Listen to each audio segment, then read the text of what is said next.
Welcome to our channel. Motivate our soul. Please subscribe my channel. என்பது கடவுள் இந்த மண்ணிலே கொடுத்த இன்னொரு கொடை மனிதருக்கு. சார், உறவு எவ்வளவு மகிழ்ச்சி தரும் தெரியுமா?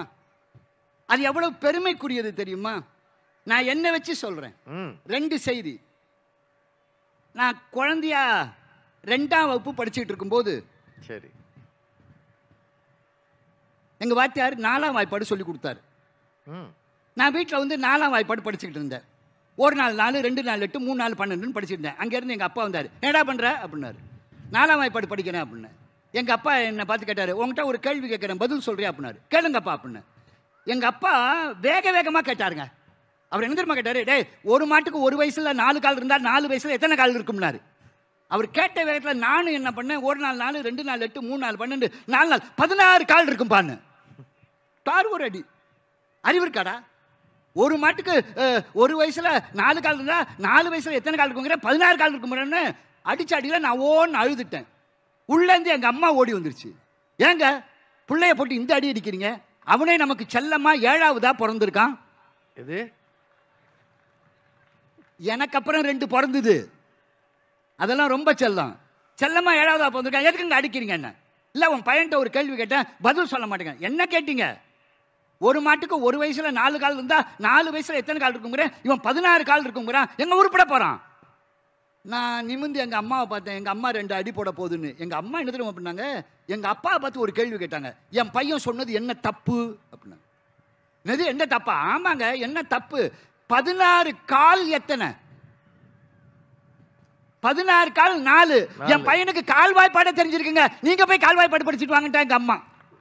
இப்ப பாருங்க, உங்க அம்மா எதையும் சமாளிப்பாங்க. இத பாருங்க, எங்க அப்பா, டேய் ஏமாற்ற நிறைந்த இந்த உலகத்துல நீ தெரிந்து கொள்ள வேண்டியது நிறைய இருக்கிறது என்று என்னை அடித்து திருத்துகிறாள். என் தாயோ என்னை அணைத்து திருத்துகிறாள். குடும்பத்தில் இதை விட உயர்வு வேற என்ன வேணும்?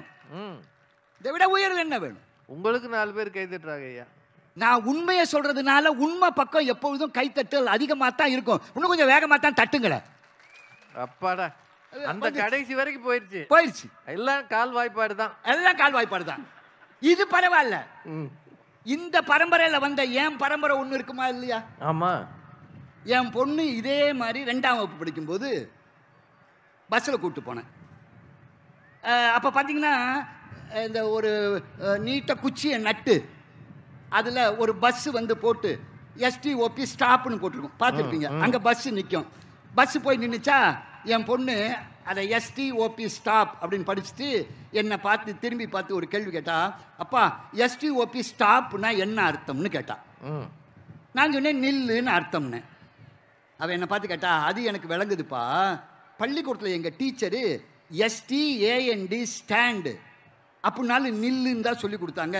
ஸ்டாப்புங்கிற நில்லுக்கும் ஸ்டாண்டுங்கிற நில்லுக்கும் என்ன வித்தியாசம்னு கேட்டான். என்னங்க, ஒரு PhD படிச்சிருக்கேன், MA படிச்சிருக்கேன், வித்தியாசம் தெரியாதா? உடனே என் பொண்ணை பார்த்து சொன்னேன், சனியனை வீடு வர வரைக்கும் வாயை மூடிக்கிட்டு வர. கேள்வி கேட்டா கொன்னுட்டேன். ஏன்? எனக்கு வித்தியாசம் என்னன்னு தெரியல. இது PhDல சொல்லி கொடுக்கல. ஆமா.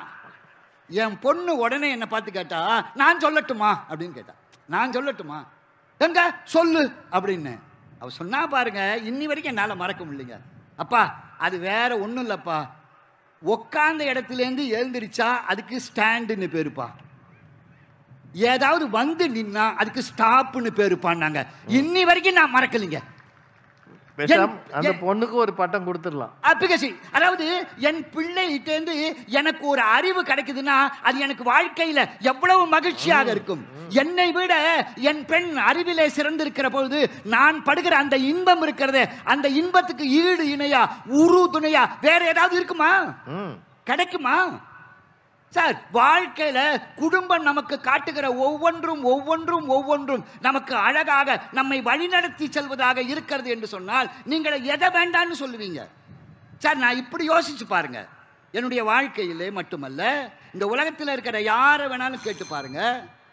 ஆலம் விழுதுகள் போல் உறவு 1000 வந்தும் என்ன, வேறு என நீ இருந்தாய் அதில் நான் விழுந்து விடாதிருந்தேன்னு கண்ணதாசன் எழுதுகிறான்னு சொன்னா, இந்த உலகத்துல உறவு எவ்வளவு மேன்மையானது, எவ்வளவு உயர்ந்தது. பெல் அடிச்சதுனால முடிக்கணுங்கிறதுனால நான் ஒன்றை சொல்லி நிறைவு செய்வேன். இன்னும் ஏதாவது கணக்கு இருக்கும். தொடக்கத்தில் முத்தமிழ் அறிஞர் அவர்களை பற்றி சொன்னேன். நான் நிறைவாக இப்படி சொல்லி நிறைவு செய்கிறேன். இன்றைக்கு சற்று ஏறக்குறைய 130 ஆண்டுகளுக்கு முன்னால் 1893ஆம் ஆண்டு சிகாகோ நகரத்திலே செப்டம்பர் மாதம் 11ஆம் தேதி சர்வ சமய மாநாட்டிலே வந்திருந்த அத்தனை பேரும் லேடீஸ் அண்ட் ஜென்டில்மன் என்று சொன்னபோது இந்தியாவிலிருந்து ஒரு துறவி சென்றார். அவள் அங்க இருக்கிற மனிதர்கள் எல்லாம் பார்த்து சொன்னார், என்னுடைய அமெரிக்க சகோதரிகளே சகோதரர்களே என்று உறவு வைத்து அழைத்தார். அத்தனை பேரும் எழுந்து நின்று ஒரு நிமிடம் கைத்தட்டினார்கள். இங்கு வராதா அந்த கைத்தட்டல்? தன்னை அத்தனை பேரையும் உலகமே என்னுடைய சகோதர சகோதரிகளே என்று சொன்ன ஒரே ஞானியாக சுவாமி விவேகானந்தர் இந்தியாவினுடைய புகழை பரப்பினார் என்று சொன்னால், எப்பொழுதும் நீங்கள் யாரையும் உறவு வைத்து அழைக்கிற போது கிடைக்கிற இன்பம் இருக்கிறதே, அது உறுதுணையாக இருந்து என்றைக்கும் நம்முடன் வரும் என்று சொல்லி வாய்ப்பளித்த அனைவருக்கும் நன்றி கூறி விடைபெறுகிறேன். நன்றி, வணக்கம். இப்போ ராஜகுமார் யோசிக்கிறார், உறவுல இவ்வளோ இருக்கா, விவேகானந்தர் வரைக்கும் சொல்றாரு, நட்புக்கு நான் என்ன பண்றதுன்னு யோசிக்கிறாரு. வாங்க ராஜ்குமார். நண்பர்களோட வந்திருக்கவங்க எல்லாம் ஜோரா கைத்தட்டுங்க பாப்போம். இதுதான் ஜாஸ்தியா இருக்கு. ஆமா, உறவினர்களோட வந்திருக்கிறவங்க கொஞ்சம் கைத்தட்டுங்க. அது கொஞ்சம் கம்மியா தான் இருக்கு. நீங்களே முடிவு சொல்றீங்க. என் காதுக்கு அப்படித்தான் கேட்டுச்சு. உறவுனாலே சிக்கல் தான், கைதட்டுறதுக்கே அனுமதிக்காது. நடுவர் அவர்களே, அண்ணன் மாது. அண்ணன் மாது, நான் எப்பவுமே அவர் அண்ணான்னு தான் அழைக்கிறது. அதுக்காக அவரோட உடன் பிறந்தவன் நான் இல்லை, நண்பன். ஆனா அண்ணான்னு அழைக்கிறேன். ஏன் அழைக்கிறேன்னா, நட்போடு பழகுகிற போது, நட்பு நெருக்கமாகும் போது அது உறவாகவும் மாறுகிறது. அதனால தான் அதோட சிறப்பு இருக்கு.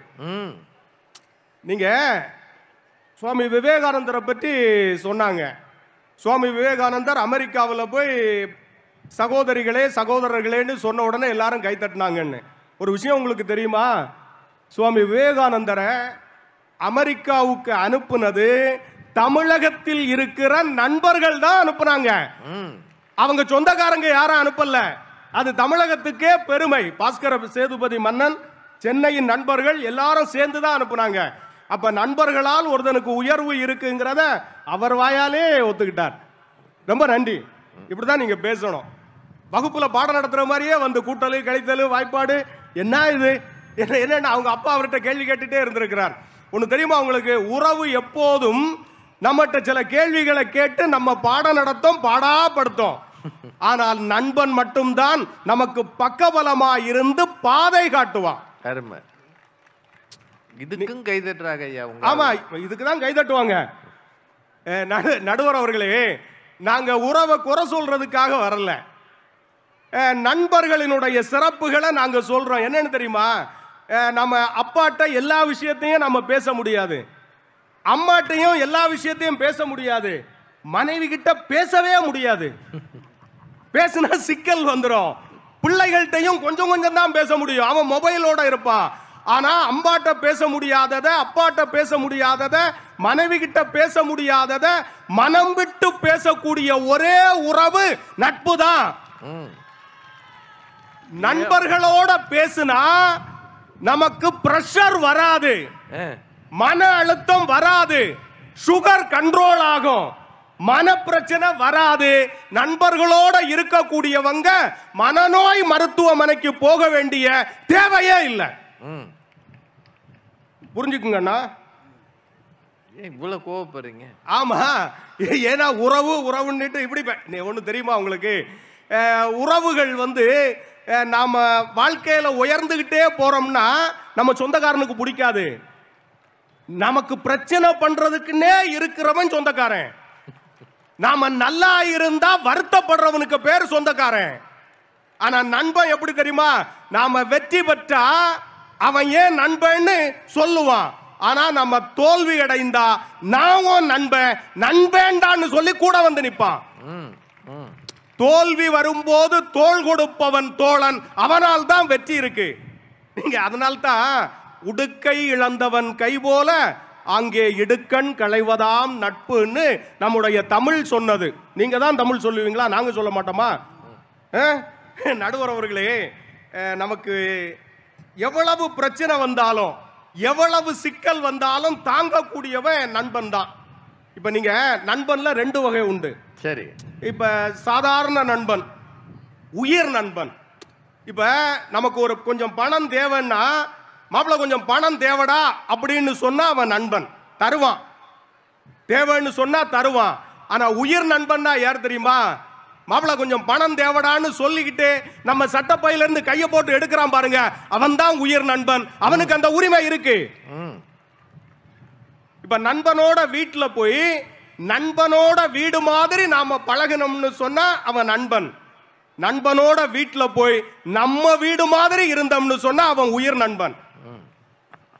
இப்ப பொருட்காட்சிக்கு வர்றோம், ஒரு ஐஸ்கிரீம வாங்கி 2 பேரும் சாப்பிட்டா அவன் உயிர் நண்பன். அதுக்கு காதலின்ல சொல்லுவாங்க. நடுவர் அவர்களே, காதலுக்கும் நண்பனுக்கும் ரொம்ப வித்தியாசம் இல்ல, கொஞ்சம் கூடுதல் நட்பு அது. ஆமா, அது நட்பினுடைய உச்சம்தான் காதல்.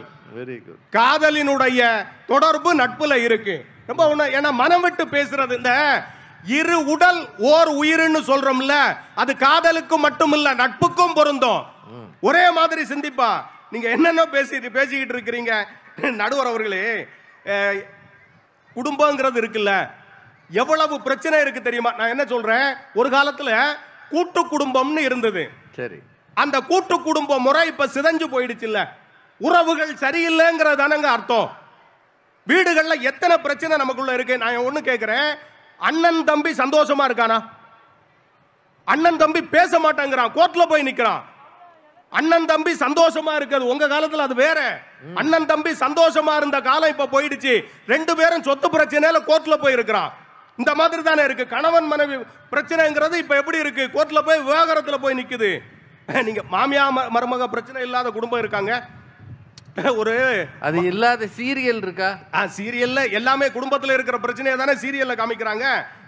ஒரு மாமியா மருமகிட்ட சொல்லுது, மருமகளே எனக்கு மூச்சு விடுறதுக்கு கஷ்டமா இருக்குன்னு. மருமக சொல்லுது, அவ்வளவு சிரமப்பட்டு அதுக்கு மூச்சு விடனா நிறுத்திடுங்கன்ட்டு. இதுதான் இருக்கு. நீங்க உறவுகள் நம்மகிட்ட எதிர்பார்க்கும், உறவுகள் நம்மகிட்ட எதிர்பார்க்கும். ஆனா எந்த எதிர்பார்ப்பும் இல்லாம நம்ம கிட்ட பழகிறவங்க நண்பர்கள் தாங்க. நீங்க என்ன பிள்ளைகள் கேட்கும், என்ன சேர்த்து வச்சிருக்கீங்கன்னு கேட்கும். வீட்டம்மா என்ன கேட்கும், எனக்குன்னு என்ன செஞ்சிருக்கேன்னு கேட்கும். ஆனா நீ எனக்கு எதுவுமே செய்ய வேண்டாம், உனக்காக நான் பக்கபலமா நிக்கிறேன்னு கடைசி வரையும் கூட இருக்கிறது நண்பன் தான். நீங்க திருவள்ளுவர் இருக்கார்ல, திருவள்ளுவர் நட்புக்காக 5 அதிகாரங்கள் சொல்லி இருக்கிறார். 5 அதிகாரங்கள். நட்பு, நட்பு ஆராய்தல், கூடா நட்பு, தீ நட்பு, பழமைன்னு 5 அதிகாரங்கள் சொல்லி இருக்கிறார். உறவுக்காக ஒரு அதிகாரம் கூட சொல்லல. கணவன் மனைவியை சொல்லும் போது கூட எந்த வீட்டுல கணவன் மனைவி கூட நண்பர்களா பழகுறாங்களோ அந்த வீடு தான் நல்லா இருக்கும்னு. நான் தமிழ் இலக்கியத்திலிருந்து ஒரு உதாரணம் சொல்றேன், சொல்லுங்க. நீங்க கோப்பெரும் சோழன் ஒரு மன்னன், பிசிராந்தையார் அப்படின்னு ஒரு புலவர். சோழ மன்னன் சோழ நாட்டில் உள்ளவர், பிசிராந்தையார் பாண்டிய நாட்டினுடைய புலவர். 2 பேரும் பார்த்ததே இல்லை, சந்திக்கவே இல்லை. ஒருத்தர் கேள்விப்பட்டு மனதால் நட்பர்களாக இருந்தாங்க. கோப்பெருஞ்சோழன்கிட்ட அவரோட பிள்ளைகள் எல்லாம் எனக்கு அரசாட்சியை கொடுன்னு சண்டை போட்டு போருக்கு வர்றான். இவர் மனம் வருத்தப்பட்டு இனி நான் உயிரோட இருக்க மாட்டேன்னு சொல்லி வடக்கு இருந்து உயிர் துறக்க போறேன்னு சொல்லி உட்கார்ந்துட்டார். அந்த காலத்துல அது ஒரு வழக்கம் இருந்து, துறவு மேற்கொண்டு வடக்கு இருந்து உயிர் துறக்கிற வழக்கம் உண்டு. உட்கார்ந்தார். உட்காரும் போது சொன்னார், என் நண்பர் பிசிராந்தையார் நான் உயிர் விட போறேன்னு தெரிஞ்சு என்னை தேடி வருவார், அவருக்கும் என் பக்கத்துல ஒரு இடம் போடுங்கன்னு சொன்னார். அது மாதிரி இடம் போட்டாங்க. எங்கிருந்தோ இருந்த பிசிராந்தையார் தேடி வந்து கோப்பெருஞ்சோழனுக்கு பக்கத்துல இருந்து அந்த உயிர் நண்பன் உயிர் விடும் போது தானும் உயிர் விட்டார் நண்பர். அதனால்தான் புணர்ச்சி பழகுதல் வேண்டாம், உணர்ச்சி தான் நட்பாம் கிழமை தரும்னு சொன்னாங்க. நாம கூடி பேசுறது மட்டும் இல்லைங்க, எங்கே இருந்தாலும் நண்பனுக்காக உயிர் விட துணிபவன் தான் உண்மையான நண்பன். இப்படி உறவு என்பது சிக்கல்களை உருவாக்கும். நட்பு என்பது வாழ்க்கையில் உயர்வை தரும். வாய்ப்புக்கு நன்றி, வணக்கம். அருமை. உறவு ஒண்ணுமில்லை, நட்பில் எல்லாம் இருக்கிறது. கோப்பெருஞ்சோழன் பிசிராந்தையார்